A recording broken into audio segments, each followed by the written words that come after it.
There is a particular kind of loneliness a man can feel while sitting right next to a woman he wants. He is listening to her talk. He is smiling at the right moments. Maybe she even likes him. But somewhere inside, there is that quiet question. Does she actually feel something for me? Or am I just hoping she does? And you usually won't ask. You might check her messages later.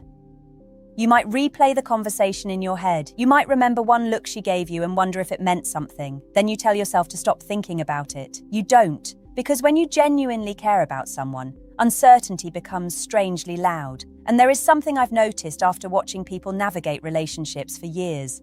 A woman doesn't always fall in love because a man says the perfect thing, looks impressive, or knows exactly how to attract her. Often, something much quieter is happening. She is noticing how she feels when she is around him.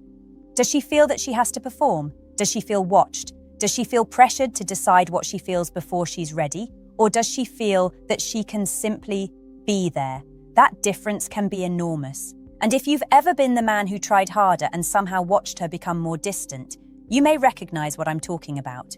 You sent the longer message.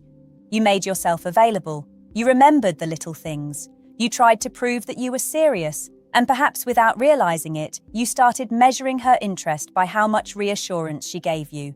That is where things can become complicated, because there is nothing wrong with wanting reassurance. Wanting to know where you stand is human. But when your sense of peace begins depending on another person's response, your behavior can subtly change. You start checking, waiting, interpreting, adjusting. You become less present with her because part of you is busy monitoring whether she is still choosing you, and she may notice that. Not because women possess some magical ability to read men's minds. They don't. People simply become sensitive to emotional pressure, especially when it grows quietly between two people. This is where an old Stoic idea becomes surprisingly relevant. You cannot control whether someone loves you. You cannot control whether she texts first. You cannot control whether she eventually chooses you, but you can control what kind of man you are while those answers remain unknown. That sounds simple. It isn't. Because most men don't discover their attachment to control until they lose it. A woman takes longer to reply. You tell yourself you're busy. She seems slightly colder. You become slightly colder. She pulls back. You chase. She comes closer. You relax. And suddenly your emotional state is moving to the rhythm of another person's behavior. But what happens when you stop trying to secure the outcome? Not by pretending you don't care. Not by playing some ridiculous game of acting distant. Something much more honest happens. You begin to see her clearly, and strangely enough, she begins to see you clearly too. Because the man who can care deeply without abandoning himself creates a very different emotional experience. And that leads to a question most men never think to ask. What does a woman actually experience when she realizes a man wants her but doesn't need to possess her? Because that is where attraction can begin to change into something much deeper. There is a moment when a woman begins to notice something different about a man. It usually isn't dramatic. There is no music playing in the background, no perfect sentence. Sometimes it happens in the middle of an ordinary conversation. She says something vulnerable, then watches his face carefully. Maybe she tells him about something that embarrassed her, something she normally hides, and instead of rushing to fix it, tease it away, or tell her what she should do, he just listens, really listens. There is a certain kind of safety in that. Not the kind where everything feels predictable, the kind where you don't feel punished for being human. And this matters because emotional closeness often grows through small moments of being seen without immediately being judged. Now, that doesn't mean a man should become endlessly agreeable. Actually, quite the opposite. A man who never disagrees, never says no, and constantly reshapes himself around a woman's reactions may appear kind on the surface. But underneath, there can be fear. If I disappoint her, will she leave? So he says yes when he means no. He laughs when something bothers him. He hides his preferences. He becomes whatever seems most likely to keep her interested. And eventually, something strange happens.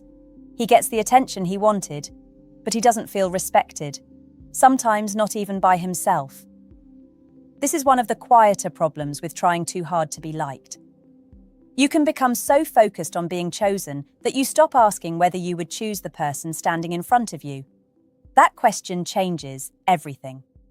Imagine you're sitting across from her at a small restaurant. She disagrees with you about something. Nothing serious. Maybe politics, maybe where to live, maybe how relationships should work. You could immediately soften your opinion. You could say, "Yeah, I guess you're right." But instead you smile and say, "I see it differently." And then you explain why. No hostility, no performance, no need to win. Just a man who is comfortable enough with himself to remain himself. That can create a very different kind of attraction. Because confidence isn't always loud. Sometimes confidence is simply the absence of panic. She doesn't have to agree with you. You don't have to convince her. Neither person has to disappear. And if you're listening to this thinking, "But I've tried being confident. I still get rejected." Yes, you will. Confidence does not protect you from rejection. That is precisely why it matters. A mature kind of confidence says, "I would like this to work. I care about you. And if it doesn't, I'll survive without turning you into the villain or myself into a failure." That's a very different emotional position from indifference. Indifference says, "I don't care." Security says, "I care and I can handle whatever happens." Those two things can look similar from the outside. They're not. And women aren't the only ones who respond to that difference. You respond to it too. Because when you're no longer desperately trying to convince someone to love you, you begin noticing whether the relationship actually gives something back. You notice who asks questions, who remembers, who reaches out, who makes room, who is curious about your inner world instead of simply enjoying what you provide. And suddenly attraction becomes less about, "How do I make her fall for me?" and more about, "What happens between us when neither of us is pretending?" That is where intimacy becomes much more interesting, because eventually, every relationship reaches a quiet test. One person reveals something real, and the other person has a choice. They can use that vulnerability to gain control, or they can handle it gently. And the way that moment unfolds can tell you more about the future of two people than months of flirting ever could. Because when someone finally shows you the part of themselves they're afraid you won't like, what you do next is when she starts deciding whether you are merely attractive, or whether she can actually let you matter. Maybe you've experienced this without realizing what was happening. You're with a woman. Everything seems fine. She's laughing. She's close to you. The conversation feels easy. Then suddenly, she becomes quiet. Not angry. Not cold. Just somewhere else. And you can feel yourself changing. You start wondering what you did. You look at her face for clues. You ask, "Are you okay?" She says, "Yeah." You don't believe her, so you ask again. Now the atmosphere changes, and neither of you really knows why. This is one of those moments where emotional maturity becomes less about knowing the perfect thing to say, and more about resisting the urge to force an answer. Sometimes people need a little space to understand what they're feeling. Sometimes they genuinely don't know yet. And sometimes, yes, something is wrong. The difficult part is tolerating the uncertainty long enough to find out which one it is. That's hard for almost everyone, especially when you care. Because uncertainty creates a vacuum, and the mind hates empty space. So it fills that space with stories. She's losing interest. She's talking to someone else. I said something stupid. She's pulling away. And suddenly, you're responding to a story that may not even be true. You send another message, then another, or you withdraw completely because you're trying to protect your pride. Neither reaction necessarily brings you closer. Sometimes the calmer response is much simpler. Something seems different. If something's bothering you, I'm here. Then you let the silence breathe. That can feel almost unbearable. But there is strength in not demanding immediate reassurance.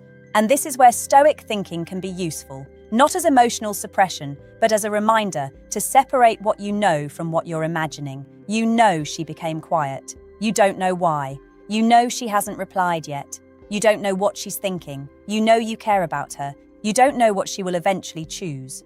Those distinctions sound obvious. When you're emotionally invested, they aren't. I've seen men destroy something promising because they reacted to possibilities as though they were facts. A delayed text became rejection. A tired evening became disinterest. A disagreement became disrespect. And once fear enters the room, even ordinary behavior can start looking threatening. But there's another side to this. Sometimes a man's fear isn't completely irrational. Sometimes she really is becoming distant. Sometimes the relationship really is one-sided. And emotional maturity doesn't mean endlessly explaining away someone's lack of effort. It means having enough self-respect to notice patterns without immediately turning them into accusations. That distinction is important. You don't have to punish her for withdrawing. You don't have to chase her either. You can simply observe. Is she moving toward me too? That question can save a man from years of confusion. Because attraction may begin with chemistry, but relationships are sustained through reciprocity. There has to be some movement in both directions. Maybe she doesn't text first every day. That's not automatically a problem. People have different habits. But over time, you should generally feel that you're not the only person carrying the emotional weight. And when a woman does begin moving toward you, something subtle can happen. She may start showing you pieces of herself she doesn't show everyone. The strange fear, the family story, the insecurity she jokes about, the dream she almost feels embarrassed to admit. And sometimes she'll tell you something, then immediately laugh it off. That sounds stupid, doesn't it? And this is where many men rush in with reassurance. Of course not. But sometimes, she isn't asking you to erase her insecurity. She's letting you see it. There is a difference. You don't always have to rescue someone from the uncomfortable feeling they're having. Sometimes you can simply stay there with them. Why does it feel stupid to you? And suddenly the conversation goes somewhere neither of you expected. Because she isn't just telling you information anymore, she's letting you into the room behind the information. And that is where attachment can deepen. Not when everything is impressive, not when both people look perfect, but when one person slowly realizes, I can show him something real, and I don't have to disappear afterward. Yet there is one final barrier. Even when a woman feels safe with you, she may still hesitate to fully open her heart. And what causes that hesitation has less to do with attraction than most men realize. Because sometimes the person who wants love the most is also the person quietly afraid of what love will cost. Sometimes a woman can want closeness and fear it at the same time. You might notice it in small ways. She gets close, then becomes a little distant.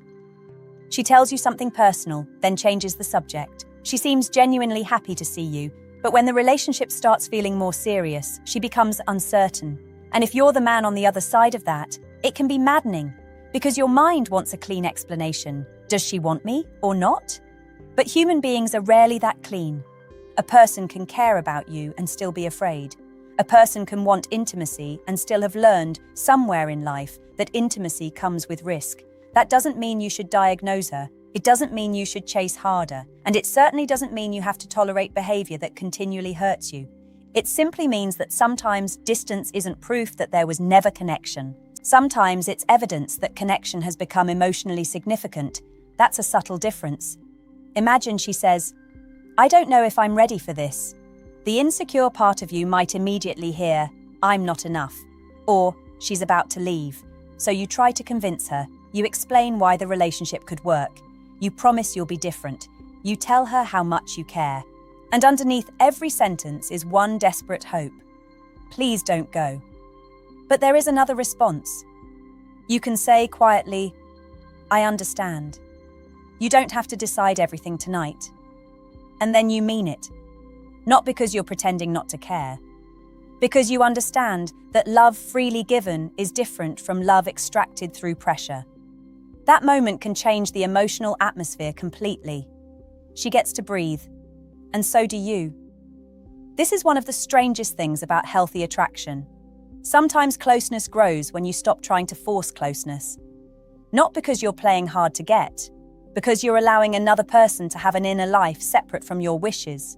That's respect. And respect is deeply connected to desire. If someone feels that their no will be punished, their yes becomes less meaningful. But if they know they can disagree, hesitate, or take time without being attacked, their choice becomes genuinely theirs. And genuine choice creates a very different kind of bond. Of course, this requires something from you too. You have to tolerate being disappointed. That may be the harder part. A lot of men can tolerate almost anything except uncertainty about whether they're wanted, so they seek control. They ask for reassurance, they monitor, they test, they become distant to see whether she'll chase them. They mention another woman to provoke jealousy, they disappear for 3 days because they're trying to create mystery. But none of that is emotional strength. It's anxiety wearing a confident jacket. Real confidence is quieter. It doesn't need to manufacture scarcity. It doesn't need to make someone afraid of losing you. It simply says, I'm here because I want to be here. You are free to choose me, and I am free to choose you too.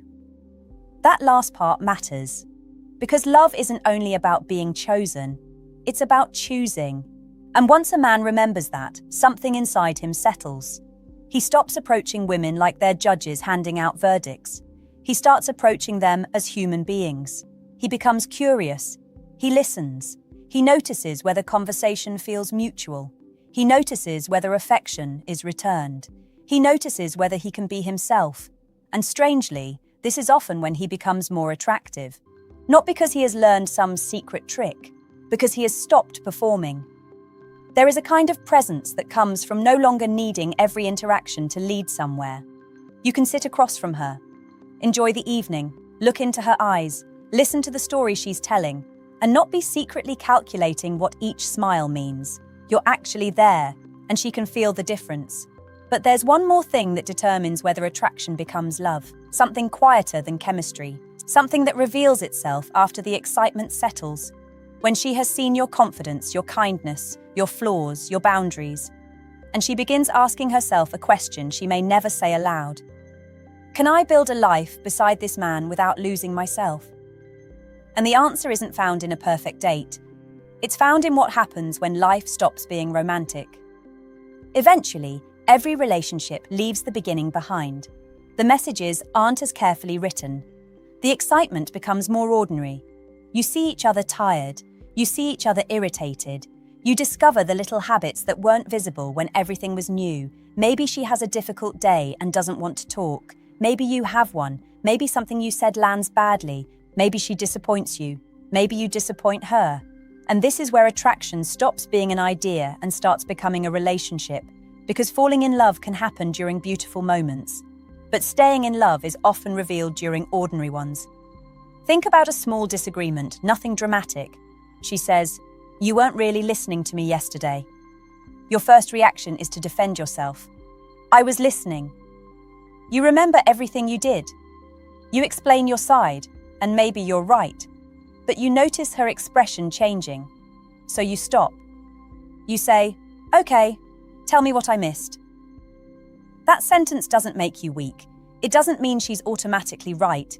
It means you're interested in understanding before protecting your ego.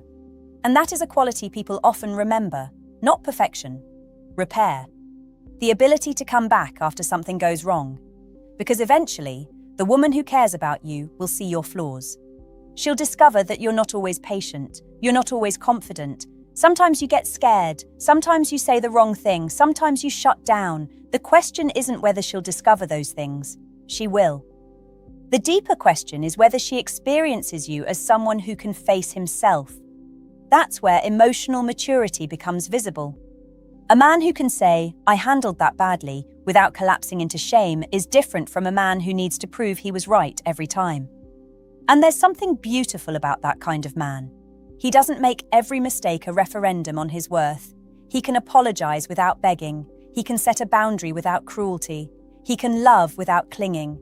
He can leave when something is consistently unhealthy without turning the other person into an enemy. That is what Stoic psychology gets right when it is understood properly.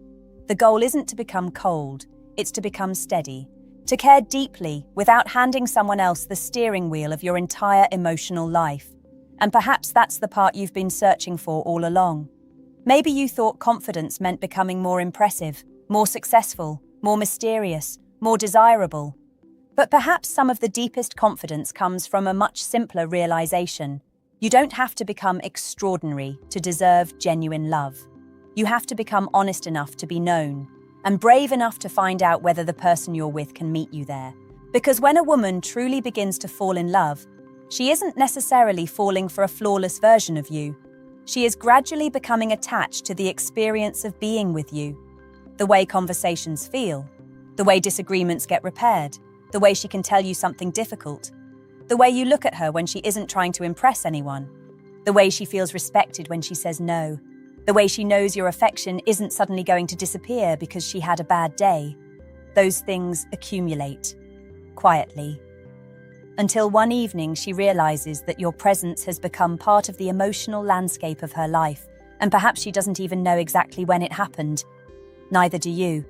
There was no single moment, just hundreds of tiny moments where trust was built. A message answered, a boundary respected, a difficult conversation survived, a laugh shared after an argument, a hand held without needing to say anything. And if you're watching this while wondering whether someone will ever love you that way, I want you to hear something carefully. Don't turn this into another performance. Don't walk away thinking, now I know how to make her fall in love with me. You don't. And that's actually good news, because love isn't a formula you perform on another person. You can become more grounded, more honest, more emotionally aware. You can learn to choose instead of chase. You can learn to listen without disappearing. You can learn to care without abandoning yourself. But you